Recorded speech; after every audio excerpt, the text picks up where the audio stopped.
Oke, selamat datang kembali di channel Nabla Education. Pada video kali ini kita masih melanjutkan pembahasan soal UTBK Fisika tahun 2021. Pada video ini kita akan membahas soal-soal yang berkaitan dengan topik fisika modern ya. Jadi kalau teman-teman melihat video sebelumnya, saya sudah membuat video tentang sebaran materi-materi yang sering keluar di UTBK khususnya untuk bidang fisika. Salah satu materi yang pasti keluar di soal UTBK dari tahun ke tahun adalah fisika modern. Nah, di video ini kita akan membahas soal fisika modern yang keluar di soal UTBK Fisika tahun 2021 yang kemarin diujikan. Oke, kita langsung masuk ke pembahasan soal yang pertama. Ya, ini dia soal yang pertama. Nah, soal yang pertama ini adalah soal yang berkaitan dengan efek fotolistrik ya, termasuk materinya termasuk dalam materi fisika modern. Kita lihat soalnya, pada suatu percobaan efek fotolistrik diperoleh nilai Hc per E sama dengan 12,4 kali 10 pangkat minus 7 Joule meter per kolom dengan H tetapan Planck, C kelajuan cahaya dalam vakum, dan E muatan elektron. Energi kinetik maksimum yang mungkin dimiliki elektron yang lepas sama dengan 1,03 elektron volt ketika percobaan dilakukan dengan foton berpanjang gelombang 400 nanometer. Panjang gelombang ambang untuk logam target sama dengan titik-titik nanometer. Oke ya, jadi teman-teman harus tahu dulu persamaan dalam efek fotolistrik ya. Jadi secara sederhana bisa kita review sebentar. Efek fotolistrik itu seperti ini ya. Jadi misalkan kita punya logam gitu ya. Udah tahu kan namanya efek fotolistrik itu adalah peristiwa munculnya listrik ya, munculnya gerakan elektron akibat logam itu diberi radiasi atau logam itu disinari ya. Jadi misalkan kita punya permukaan logam dan di sini terdapat elektron-elektron yang terikat di dalam inti ya. Kemudian logam ini diberi radiasi atau kita sebut sebagai foton datang di sini. Nah, foton ini punya energi, misalkan kita sebut E-foton, EF gitu ya. Yang menurut Planck dia punya nilai energi sebesar H kali F atau sama dengan H kali C per lambda gitu kan. Nah, kemudian si foton ini akan berusaha untuk melepaskan elektron keluar dari logam, sehingga elektron itu akan punya energi kinetik. Nah, tetapi sebelum elektron itu bisa keluar dari logam, si logam ini punya sesuatu yang disebut sebagai fungsi kerja atau W ya, work function. Nah, fungsi kerja ini bergantung pada jenis logam ya. Jadi ini yang menggambarkan ikatan elektron terhadap inti yang ada di permukaan di sini. Nah, fungsi kerja ini nilainya sama dengan H dikali F0 atau H dikali C per lambda 0 ya, dengan H adalah konstanta Planck, C kecepatan cahaya di vakum, dan lambda adalah panjang gelombang. Kemudian di sini ada simbol F0 dan lambda 0. Maksudnya adalah ini yang disebut sebagai frekuensi ambang. Jadi efek fotolistrik hanya terjadi ya, syaratnya adalah kalau frekuensi foton yang diberikan ke logam itu nilainya lebih besar daripada frekuensi ambangnya. Ini baru bisa terjadi efek fotolistrik. Jika frekuensi foton yang diberikan kurang dari frekuensi ambang, maka elektron tidak terlepas dari logam sehingga dia tidak mempunyai energi kinetik. Atau dengan kata lain kita bisa sebutkan bahwa tidak terjadi fotolistrik. Nah, maka kita bisa susun persamaannya bahwa energi foton atau kita tulis EF itu nilainya akan sama dengan, atau dia pakai dulu untuk ini fungsi kerja ya, mengalahkan fungsi kerjanya, baru kalau sisa baru dipakai untuk menggerakkan elektron, atau di sini ada energi kinetik elektron. Jadi seperti itu.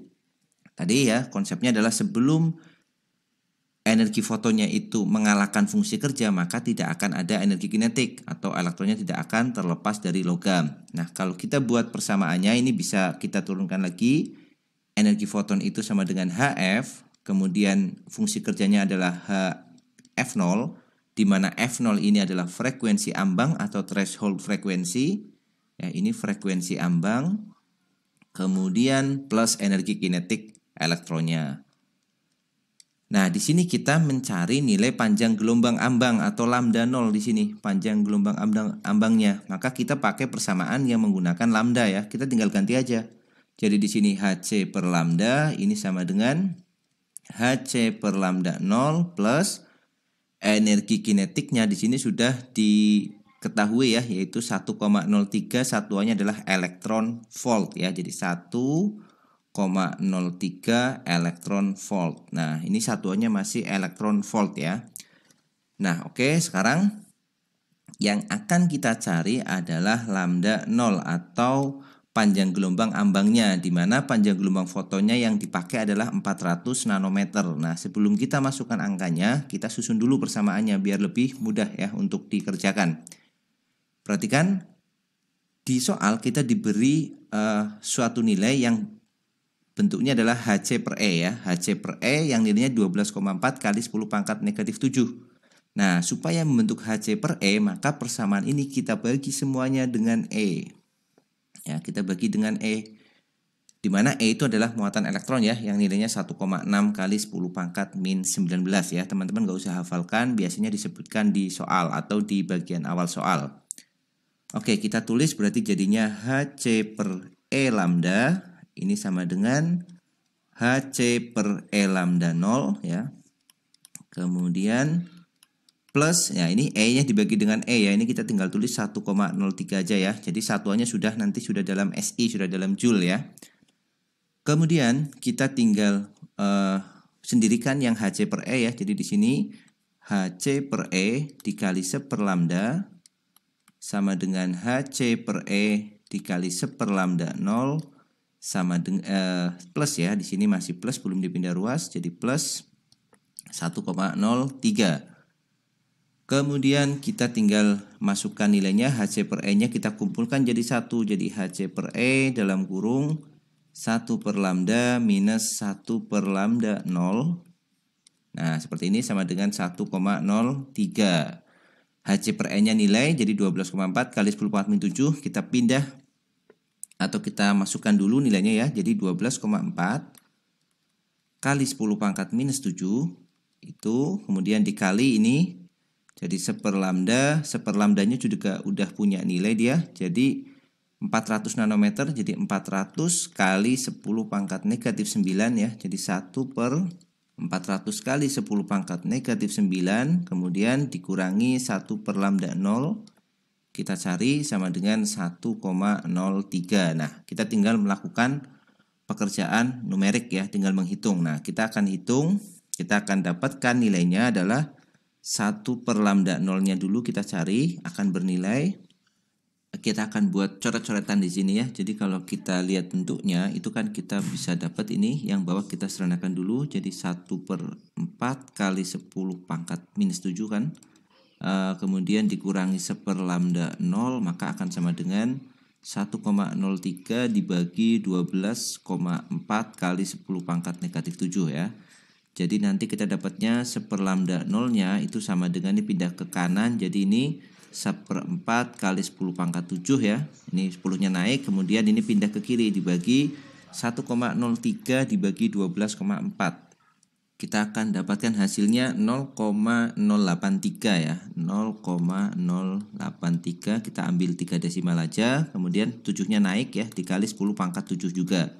Maka kita dapat 1 per lambda 0 itu sama dengan sama-sama 10 pangkat 7. Kemudian 1 per 4 itu 0,25 dikurang 0,083 ya. Berarti kita akan dapatkan nilainya 0,25 dikurangi 0,083. Kita akan dapat 0,167.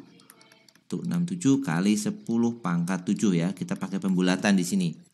Itu baru 1 per lambda 0. Nah, kita akan mencari lambda 0-nya ya. Jadi 1 per lambda 0 sama dengan 0,167 kali 10 pangkat 7. Berarti ya, kita buat di sini lambda 0-nya tinggal kita balik aja. 1 per 0,167 kali 10 pangkat 7 ya. Jadi 1 dibagi 0,167 itu kita dapat 1 kita bagi dengan 0,167, 59880 ya, 5,988 ya. Kita pakai 3 desimal aja, 5,988. 7-nya jadi naik jadi 10 pangkat negatif 7 ya. Atau karena jawabannya mintanya dalam nanometer, kita harus buat dia dalam pangkat min 9. Jadi kita kalikan 100. Jadi 598 kali 10 pangkat 9. Nah, karena kita tadi memakai pembulatan, maka yang ini kita bulatkan aja yang paling dekat dengan 598. Maka yang paling bulat di sini adalah 600 ya. 600 kali 10 pangkat 9, min 9 maaf ya. Min 9, maka ini 600 nanometer. Oke, ini minus 9. Nah, seperti ini. Berarti ini 600, satuannya adalah sudah nanometer ya. Karena kita kalikan dengan 100, maka ini negatifnya jadi negatif 9. Nah, maka jawabannya adalah yang D. Nah, itu tentang soal efek fotolistrik yang pertama ya. Kita masuk ke pembahasan soal yang kedua. Oke, ini dia soal yang kedua. Nah, kita lihat soalnya, sebuah partikel bermassa M0. Usaha yang diperlukan agar partikel tersebut memiliki energi total 1,5 M0C kuadrat dari keadaan diam adalah titik-titik M0C kuadrat, di mana C adalah cepat rambat cahaya dalam vakum. Nah, soal ini adalah soal fisika modern yang khususnya berkaitan dengan topik atau materi relativitas khusus ya. Jadi ini materinya adalah relativitas khusus, yang berkaitan lagi, lebih khusus lagi berkaitan dengan energi relativistik ya. Dalam pembahasan relativitas khusus, khususnya energi relativistik, kita punya istilah yang pertama ada energi diam atau kita sebut sebagai E0 ya. Nilainya berapa? Ini pasti sangat familiar ya, M0C kuadrat, persamaan dari Einstein yang cukup terkenal, MC kuadrat. Kemudian kita punya hubungan antara energi total ya, atau kita sebut dulu energi total dalam benda yang bergerak relativistik itu punya energi, nilainya adalah MC kuadrat, dengan M di sini adalah massa relativistik. Yang kalau teman-teman ingat punya hubungan M itu sama dengan M0 dibagi dengan akar 1 minus V kuadrat per C kuadrat. Ini nilai dari M-nya. Kemudian yang ketiga, kita punya persamaan bahwa energi total itu sama dengan energi diamnya ditambah dengan energi kinetiknya ya. Jadi E atau MC kuadrat itu sama dengan M0C kuadrat plus EK. Ini persamaan energi total pada benda yang bergerak secara relativistik atau dalam kajian relativistik. Nah, di sini kita sudah tahu nilai energi totalnya. Energi totalnya itu ternyata 1/2 dari M0C kuadrat atau 1/2 dari energi diamnya. Berarti kita bisa dapatkan nilai MC kuadrat ini atau energi total di sini. Kita ganti nilainya jadi 1,5 M0C kuadrat. Sama dengan energi diam. Energi diam itu ya M0C kuadrat sesuai dengan persamaannya plus EK. Nah, pertanyaannya adalah usaha ya. Jadi usaha itu tidak lain adalah perubahan energi kinetiknya. Ya, atau perubahan energi. Dalam hal ini usaha tidak lain perubahan EK-nya atau delta EK-nya. Ya udah, kita tinggal nyari berapa nih. Kalau kita mau nyari EK-nya ya, kita asumsikan pada saat dia masih E0 kan EK-nya 0. Berarti di sini udah EK akhir ya, EK awalnya adalah 0. Berarti di sini delta EK-nya itu sama dengan usahanya. Ya, ini konsep usaha salah satunya adalah perubahan energi kinetik. Delta EK itu adalah EK dikurang EK awalnya ini 0. Kalau si benda itu masih dalam kondisi diam, belum bergerak ya, sama dengan W. Berarti W-nya tidak lain adalah EK, yaitu 1,5 M0C kuadrat dikurang dengan M0C kuadrat sama dengan W. Maka jawabannya adalah 0,5 ya, 0,5 M0C kuadrat sama dengan W. Dapat kita ya, sudah dapat. Berarti usahanya adalah 0,5 M0C kuadrat. Maka jawabannya yang E. Nah, seperti itu. Ya, oke ya. Jadi itu ada 2 soal tentang fisika modern ya, yang saya punya soalnya sudah kita bahas. Paling tidak nanti teman-teman punya gambaran ya. Jadi memang materi fisika modern itu setiap tahun hampir selalu keluar. Jadi harus teman-teman kuasai secara maksimal. Oke? Terima kasih sudah menyaksikan video ini. Semoga videonya bermanfaat. Kita ketemu lagi di video selanjutnya yang akan kita diskusi dan berbagi tentang soal UTBK, baik itu fisika maupun UTBK Saintek pada umumnya. Oke, sampai jumpa di video selanjutnya dan tetap semangat. Semoga kalian semua yang sedang berjuang di UTBK tahun ini bisa sukses semuanya.